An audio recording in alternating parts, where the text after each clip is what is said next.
everybody. What a beautiful, beautiful Friday night, middle of April. It's over 100 degrees. It was definitely over 100 degrees today out here in sunny Southern California. Are we having fun yet?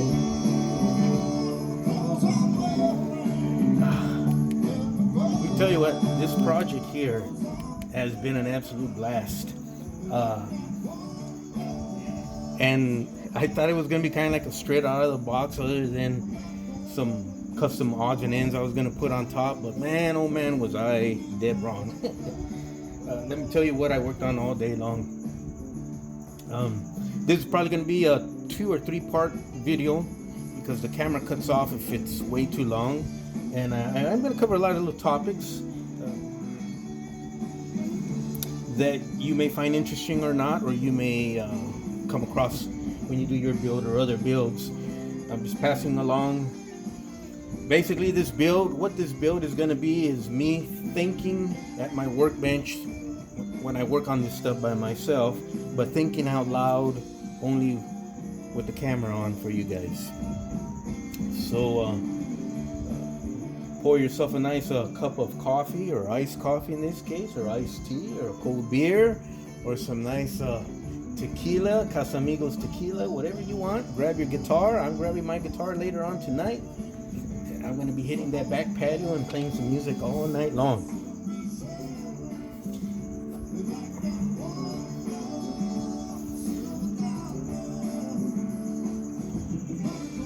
The frame's got good weight to it. By design, that's how the way I like to build my stuff. Sits plumb level and square, as you guys can see. I knew I was gonna have to use the stock tires and rims that come with the AMT kit for right now, due to the shortages that I guess Scales Unlimited and probably other hobby manufacturers are probably gonna be going through. And what the idea was, when he opened up again, I was gonna buy a whole bunch of stuff from him. Number one being the correct tires to go for this unit. This is where it gets interesting.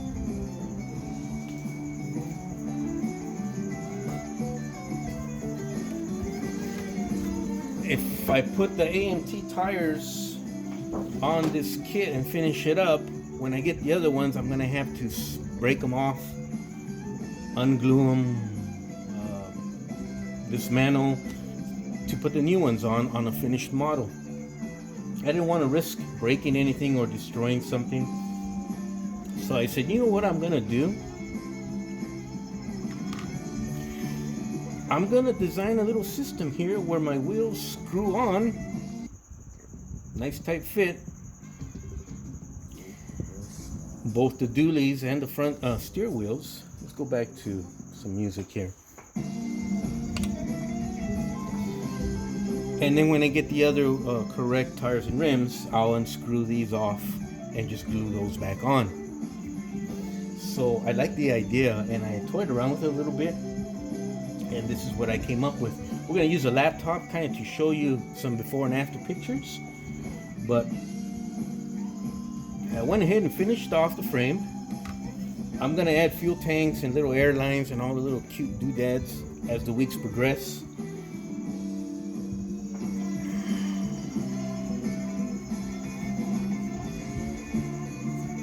That right there is a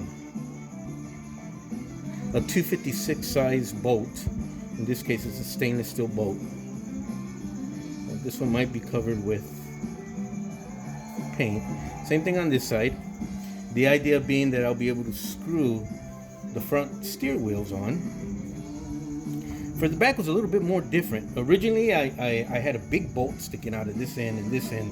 I went in and got a nice big, I forgot what size, but it's a larger stainless steel 256, not 256, well, forget the size. And it was sticking out here and here, and I was gonna just, screw the rear wheel on, when I realized that the rear wheels on this puppy here are dualies. So it's a totally different setup from the front. At the end of the day, I wound up taking that bolt out. I put a telescoping brass type setup in there, and I'll be able to use, AMT comes with that stainless steel rod that comes across, and it press fits into the back of your AMT wheels. That's the original thing I'm going to do here. I'm going to keep that same setup. I can just press fit them and press fit them off with no damage whatsoever. But just in case, I put metal on this end. So it wound up being a lot easier than what I thought. But once again, just like all my YouTube episodes here, we're gonna experiment right here on live TV on YouTube, just for you guys. Is this gonna work, or are we gonna crash and burn? So I already went ahead.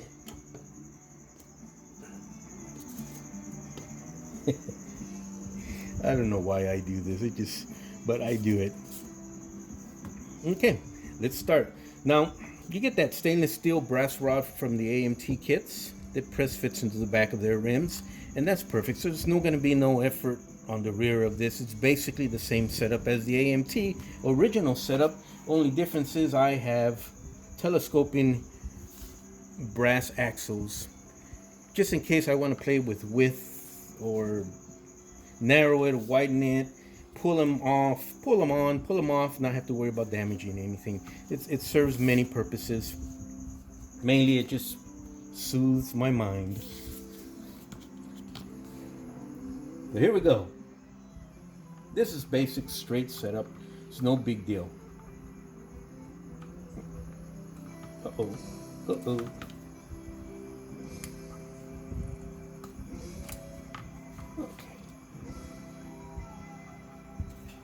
I hope that's all coming out on video.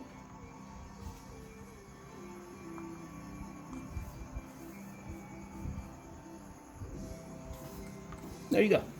That's your straight out of the box AMT setup. Not too shabby. Kind of gives it that cute factor. But that's not what we're here for. We're going to see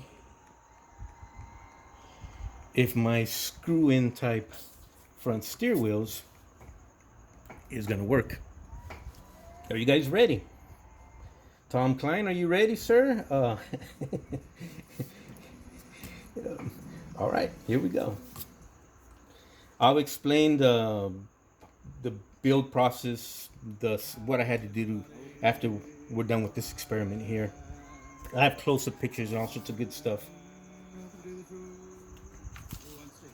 Song from Doc Watson. Can we give a shout out to Doc Watson up in heaven? We have Brian Sutton. Ooh. We have President. Ooh.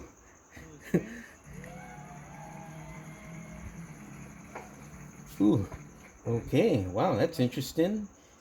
Dave Parsley, Tim Sears, any other, John Paul, See Me BMW, Freeman, JPLK. Are you guys betting, man? Is this side going to work just as smooth as the other side, or is it going to snap off and just become a disaster? Let's keep our fingers crossed. Here we go.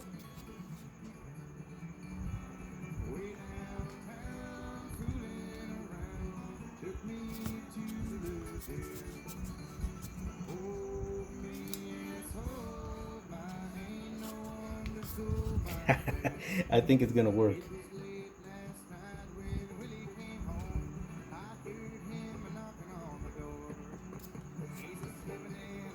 Look at that, guys.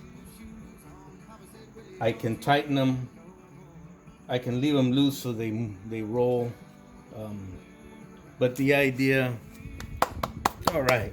The idea is when I get my new tires and rims from Scenes Unlimited, I can take these off without damaging any components of the frame. Same with the rears, and put the new ones on. Whether I screw those on or glue those on, I'm probably gonna glue those on.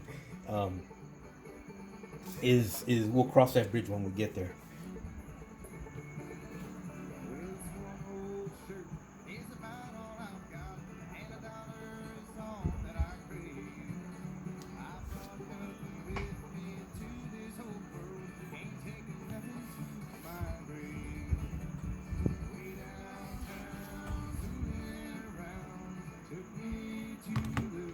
You saw me drop it right there, and nothing happened. Those are stainless steel bolts on the front, and you got stainless steel rod in the back going through the telescoping brass tubing. And that's thick tubing too. Nothing happened. So that's kind of why I build my stuff heavy duty, because rough handling. It's got good weight. It's got the metal or the brass inserts to strengthen the frame so it doesn't warp on me ever. That's kind of why I do that stuff, you know. So I'm pretty happy the way that came out.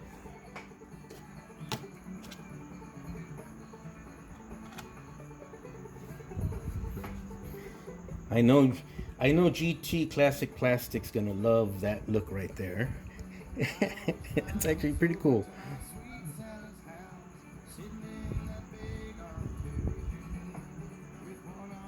Well, gentlemen, ladies and gentlemen,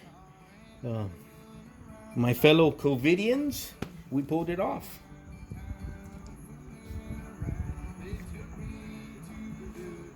Let me see if I can.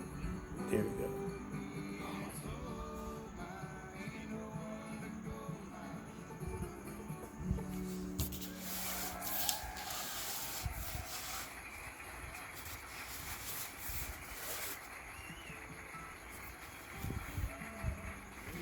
Let's excuse me, Billy Strings. Let's check out Watson used to start off his shows with that song. The old Way Downtown. forward. Let's check out the original video. I only seen Doc Watson one time.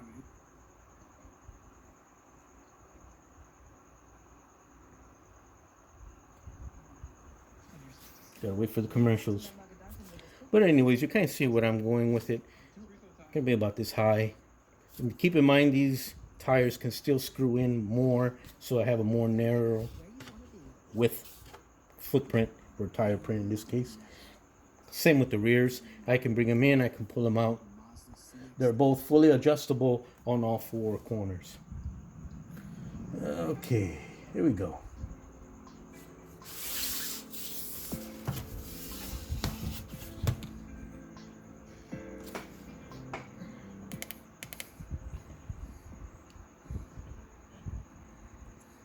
So kind of get an idea what I'm going after here. That's a good shot right there.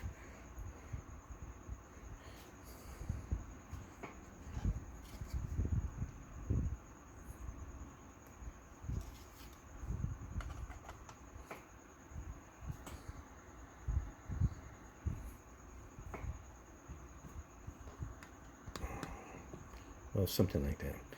Anyways, what I'm gonna have to brainstorm and do a lot of research and my own drawings and mock-ups and experimenting with different mediums, whether it's styrene, plastic, brass, combination of both, I don't know yet. It's gonna be this weird fuel tank setup.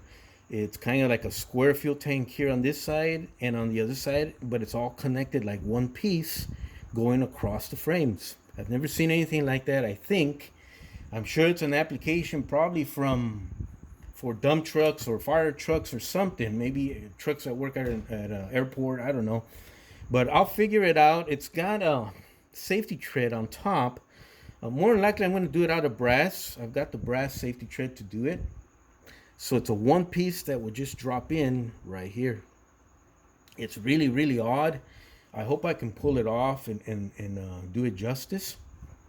I did have to order these fenders, wheel fenders. I'm sure I could do them, but the ones I've been ordering from the outfit up in Canada are just gorgeous. Mine would never come anywhere near that. Everything else I can kind of mimic there. I did order a dress-up kit for the cab, the exterior anyways, and some of the interior. That's kind of a surprise that I'll show you guys when it gets here. It's gonna make the cab really pop. It's gonna be a lot of I'm gonna have to take my time and not make mistakes with that, because each little part is kind of like a one shot deal. Plus you got to put them on after the cab's painted and gloss coated, and you don't want to mess up that paint job and have to do it over again and order more parts again. Let me see what we can spot here.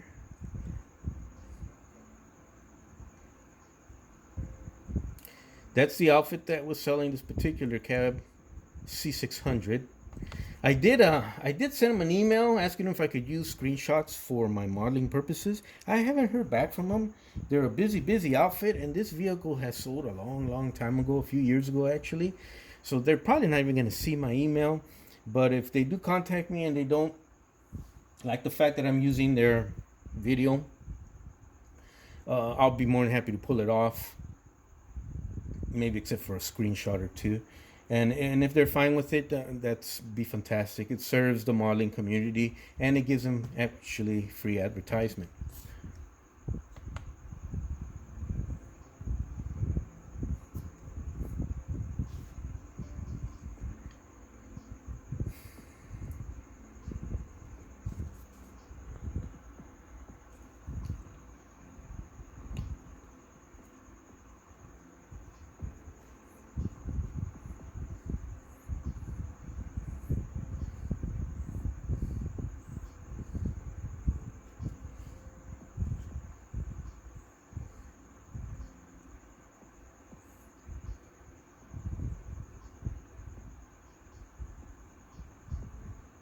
Bench seat.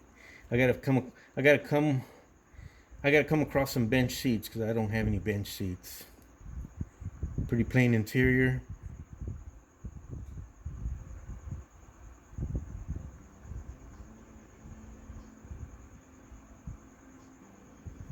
Okay, here's an interesting picture. So you got your regular Ford V8 there, which is fine. So I'm gonna doll her up, weather her a little bit, add some lines and stuff like that. But what I'm gonna add on this thing, I'm not sure if I can make them work or not, is these two giant springs that support the cab, help it pop up, and then provide resistance when they pull it down to lock it in place. So AMT has the setup where it has two hinges that glue to the bottom of the cab tub interior, one here and one here, and they just pop into the little hinge loopholes that they put on top of the end of the each frame rail, one here and one on the other side, and they just pop in there. Typical AM setup. It's actually not bad. It's actually pretty cool. It looks like if it were to break, it'd be easy to fix. But I'm gonna go ahead and put my typical overly done brass rod type thing set up through there so it'll never break. And I don't know if I'll video that or not, but this is interesting. I may just do that just for looks and not actually function as intended, but it's something I've never seen before. Two big giant springs on the international cab over units that kind of look like this, that came about also like in the 60s. They also have these two big giant springs in there. I didn't know that. That's interesting.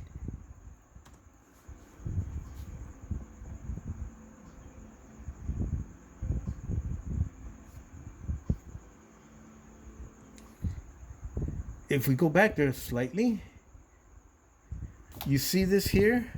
In addition to those two giant springs, it's got this big bending or flexing. It's not flexing, it's a bending type support arm. Kind of what you would find in, in American automobiles from when they used to be able to, you used to pop the trunk and it would stay up by itself. So two springs and this type of bracket up here. Interesting. Just like my dad's Delta 88. Oh, okay, here's a good shot. I mentioned that one square fuel tank on one side is connected to the other by one big giant piece. Here's that piece. It appears to be about 10 inches high. It's got safety walk tread also on top. And looks like it's all one piece welded together. It looks probably it was made to pick up and take off for adding longer distances to your hauls or something. I don't know, but if someone knows anything and can pass that information along, I'd sure appreciate it. I'm going to try and track down this plans and drawings on it on the internet. But if I can't find anything on the internet, I'm just going to go ahead and just build it, eyeball it, and make it myself out of brass. I notice it's held down with these brackets here and these big giant bolts. Interesting.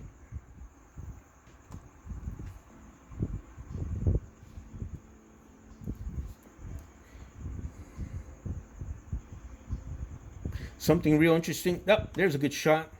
There's a square fuel tank on the other side. See how it's connected with this long piece? It's like one big long piece with this top part being about 8 to 10 inches tall.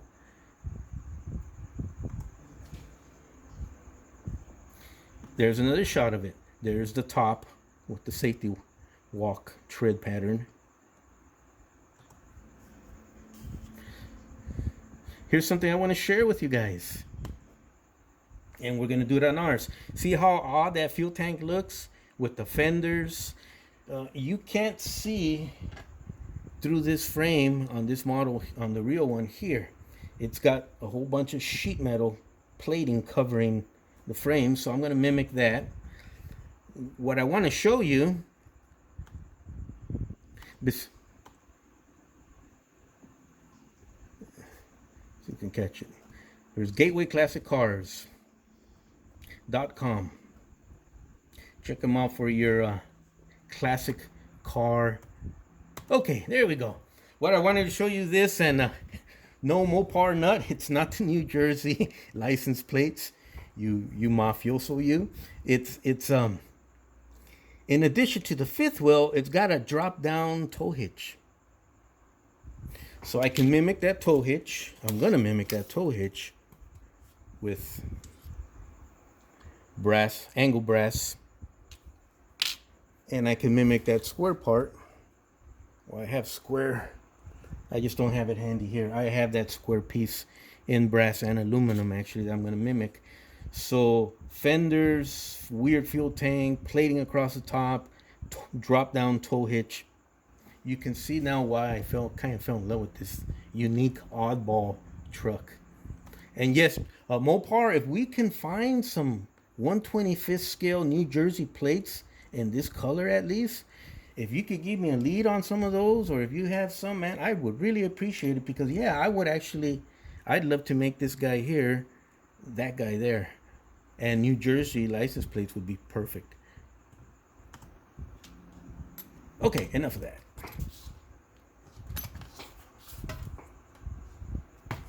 Okay, we're gonna end this video here. I'm gonna do a quick part 2. My video memory card it will cut off here pretty soon, so I got to break these up. I will be right back. Please come back and join me. I got some more interesting information to show you, including some before and after photos of the little wheel setup I did here that you may or may not find interesting, but hey, at least check it out. Bye-bye.